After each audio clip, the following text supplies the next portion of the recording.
Hello hi നമസ്കാരം. മച്ചാന്റെ മാലാക എന്ന സിനിമ ഉണ്ട്.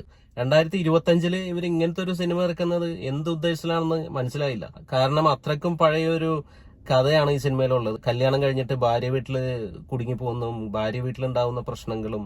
90കളില് ജഗദീഷിനെ വെച്ച് ഇറക്കിയായിരുന്നെങ്കിൽ ഈ സിനിമ ചിലപ്പോൾ ഹിറ്റായേനെ.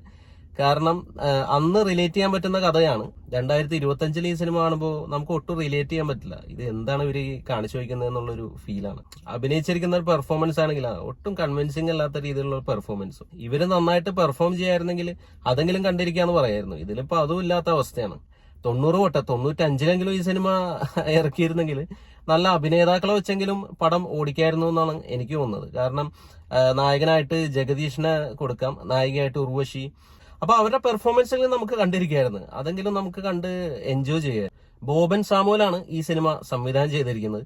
പുള്ളിയുടെ പഴയ സിനിമകളിൽ റോമൻസും ജനപ്രിയനും മാത്രമാണ് ഒരു നല്ല സിനിമയായിട്ട് തോന്നിയിട്ടുള്ളത്. ഈ സിനിമയിലേക്ക് വരുമ്പോൾ ഇതിന്റെ കഥയും തിരക്കഥയും കേൾക്കുമ്പോൾ തന്നെ അറിയാം ശരിക്കും ഇതൊരു ഔട്ട്ഡേറ്റഡ് ഒരു സ്റ്റോറിയും സ്ക്രീൻ പ്ലേ ആണെന്ന്. എന്നിട്ടും ഇത് സംവിധാനം ചെയ്ത് ഇറക്കാനുള്ള ഒരു ധൈര്യം സമ്മതിക്കുക തന്നെ വേണം. ജേക്സൺ ആന്റണിയും അജേഷ് പി തോമസും കൂടിയാണ് ഇതിന്റെ കഥാ തിരക്കഥ എഴുതിയിരിക്കുന്നത്.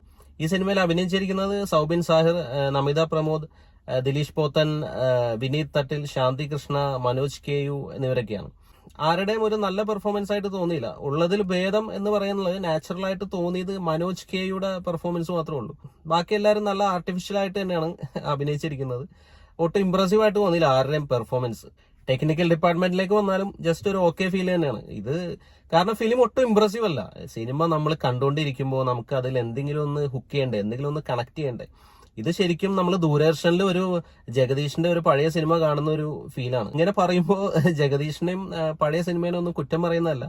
അന്നത് കണക്റ്റബിൾ ആയിരുന്നു, അന്നത് ഓക്കെ ആയിരുന്നു ആ ഫിലിം. പക്ഷെ ഈ സിനിമ 2025 കാണുമ്പോൾ ഒരു കാര്യമില്ല, ഒരു ഗുണമില്ല ഈ സിനിമ കണ്ടുകൊണ്ട്. പഴകിയ കഥ തന്നെ ഇങ്ങനെ പുതിയ കുപ്പിയില്, അതും കുപ്പിയെങ്കിലും അവർക്കൊന്ന് തുടച്ചു മിനിക്ക് വെക്കാമായിരുന്നു എന്നാണ് ഞാൻ പറയുന്നത്.